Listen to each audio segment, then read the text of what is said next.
సరే నేను గంభీరంగా మౌనంగా చూస్తున్నా. నేను కొడితే వట్టి కొట్టు నాకు అలవాట్లేదు కదా. నేను వెళ్ళినా అంటే మళ్ళీ భూకంపం పుట్టాలి.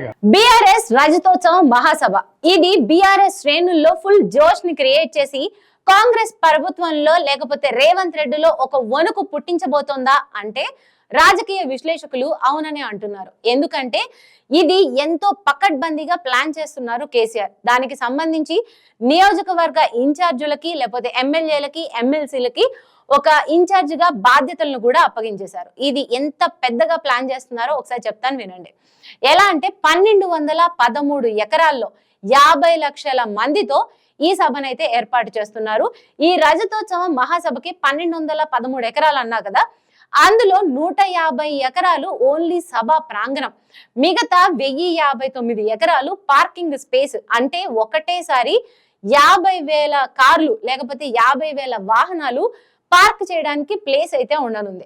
అండ్ దీని గురించి మొత్తం ఏర్పాట్లు ఇప్పటికే పూర్తయ్యాయి. ఎలా అంటే ఇది ఎండాకాలం కాబట్టి ప్రజలకు ఎలాంటి ఇబ్బంది కలగకుండా 10 లక్షల మజ్జిగ ప్యాకెట్లు, 10 లక్షల వాటర్ బాటిళ్లను కూడా అక్కడ అరేంజ్ చేయనున్నారు.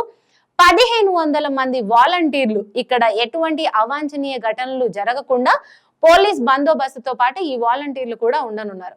ఈ సభ గురించి లేకపోతే ఈ 1213 ఎకరాలు అంటున్నా లేకపోతే 50 లక్షల మంది జనం అంటున్నా ఆ సభ ఎలా ఉంటుందో ఊహించుకుంటేనే ఒకసారి ఒళ్ళు గగురు పొడుస్తుంది. అయితే ఇదంతా బీఆర్ఎస్ శ్రేణుల్లో లేకపోతే కార్యకర్తల్లో అక్కడ నాయకుల్లో ఒక జోష్ ని క్రియేట్ చేస్తుంది. అండ్ కాంగ్రెస్ ప్రభుత్వంలో మొత్తానికి వణుకు పుట్టించబోబోతుంది అనేది తెలుస్తుంది. ఎందుకు అంటే మనం ఇంతకు ముందు కేసీఆర్ ఎప్పుడు ఏదన్నా సభకి కానీ లేకపోతే ఆయన అసెంబ్లీలో మాట్లాడినప్పుడు కానీ చూస్తే ఆయన చాలా చిల్గా వస్తారు. ఒక క్యాప్ పెట్టుకొని, ఒక సన్ గ్లాసెస్ పెట్టుకొని, ఒక నార్మల్ గా వచ్చేసి మాట్లాడారంటే దడ దడ దడ మాట్లాడి అవతల వాళ్ళందరికీ వణుకు పుడుతుంది. ఎంత మీడియా కానీ లేకపోతే ప్రజలు కానీ ఎంతైతే స్పీచ్ ని ఎంజాయ్ చేస్తారో అవతల పార్టీ వాళ్ళు లేకపోతే ప్రతిపక్షమో వాళ్ళంతా వణికిపోయేవాళ్ళు.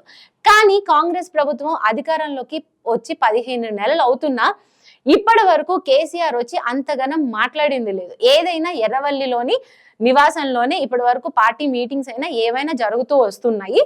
కాకపోతే ఇంత పెద్ద సమయంలో ఇలాంటి క్రూషియల్ టైంలో ఇలాంత పెద్ద సభని ఇప్పుడు ఏర్పాటు చేయడం అయితే అందరి దృష్టిని ఆకర్షిస్తోంది. అండ్ దీనికి ఈ సభకి వచ్చి కేసీఆర్ ఎలా మాట్లాడబోతారు, ఎలాంటి తూటాలు బాణాలు వదులుతారు అనే దాని మీద కూడా అందరూ ఒక ఆసక్తికరమైన ఒక టైంగా అయితే ఇది ఉండింది.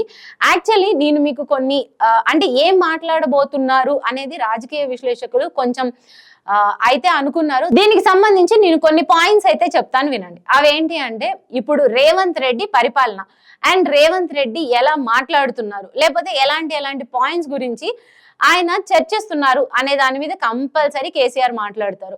మొన్న జరిగిన SLBC ప్రమాదం, లేకపోతే రైతు రుణమాఫీ, లేకపోతే భరోసా, రైతు భరోసా అది ఎలా జరిగింది, 6 గ్యారంటీలు, దీని గురించి మాట్లాడతారు. అండ్ వీటితో పాటు రేవంత్ రెడ్డి మొన్న అసెంబ్లీలో ఒక మాట అయితే అన్నారు. ఆయనకి ఏమన్నా అయితే అంటే కేసీఆర్కి ఏమన్నా అయితే ఒక ముగ్గురు ముఖ్యమంత్రి పదవి గురించి అయితే కొట్టుకుంటున్నారు, వాళ్ళు కొంచెం చల్లబడండి అమ్మా, ఎందుకంటే ఆయన గట్టి మనిషి, ఆయనకి ఏం కాదు అన్నట్లు మంచిగా మాట్లాడుతూనే కొంచెం సురకలు అయితే అంటించారు. దానికి ఇప్పుడు కంపల్సరీ కేసీఆర్ ఏదో ఒక సమాధానం ఇస్తారు అనేది అయితే ఒక గట్టిగా వినిపిస్తోంది. అండ్ లేకపోతే వారసుని ఏమన్నా ప్రకటిస్తారా అనే ఒక చిన్న ఆలోచన కూడా ఉంది. కాకపోతే అలాంటిదేమీ ఉండదు. ఎందుకంటే కేటీఆర్ ఆల్రెడీ హరీష్ రావు దీని మీద ఒక మాట అయితే చెప్పారు. ఏంటి అంటే వచ్చే టైంలో 2 సార్లు బీఆర్ఎస్ వస్తుంది, ఆ 10 సంవత్సరాలు కూడా కేసీఆర్ ముఖ్యమంత్రిగా ఉంటారు అని కూడా వీళ్ళు అన్నారు. యాక్చువల్లీ వీళ్ళు ఆయనకి సైనికుల్లా పనిచేస్తుంటే రేవంత్ రెడ్డి మాత్రం ఇలా మాట్లాడుతున్నారు. సో దీనికి సంబంధించి కేసీఆర్ కంపల్సరీ దాంట్లో అయితే మాట్లాడతారు. అండ్ ఈ రజతోత్సవ మహాసభ 50 లక్షల మంది అని నేను చెప్తున్నాను కదా, దీనికి నియోజకవర్గ ఇన్ఛార్జీలకు కానీ ఎమ్మెల్యేలకు కానీ ఎమ్మెల్సీలకు కానీ ఇంత జన సమీకరణ చేపట్టాలి అన్నట్లు కూడా ఇన్ఛార్జీలకి ఒకటి అల్టిమేటం అయితే ఇచ్చేశారు. ఇంకోటి ఏంటి అంటే దీనికి కొంతమంది ఇన్ఛార్జీలు ఉన్నారు. ఇంతకు ముందు బీఆర్ఎస్ అంటే కేసీఆర్, కేసీఆర్ అంటే బీఆర్ఎస్. కాకపోతే ఈ 15 నెలలుగా ఆయన కొంచెం స్తబ్దుగా ఉన్నారు. ఆ టైంలో మనకి ఓన్లీ ఈ ఎవరైతే బీఆర్ఎస్ అంటే మనకి ఎవరెవరు కనబడ్డారు, కవిత, హరీష్ రావు లేకపోతే కేటీఆర్ వీళ్ళ ముగ్గురే కనిపించారు. కానీ ఇప్పుడు ఆయన బయటకు వచ్చి మొత్తం బీఆర్ఎస్ శ్రేణుల్ని బీఆర్ఎస్ నాయకుల్ని ఒక్కసారిగా జోష్ లో అయితే దింపనున్నారు.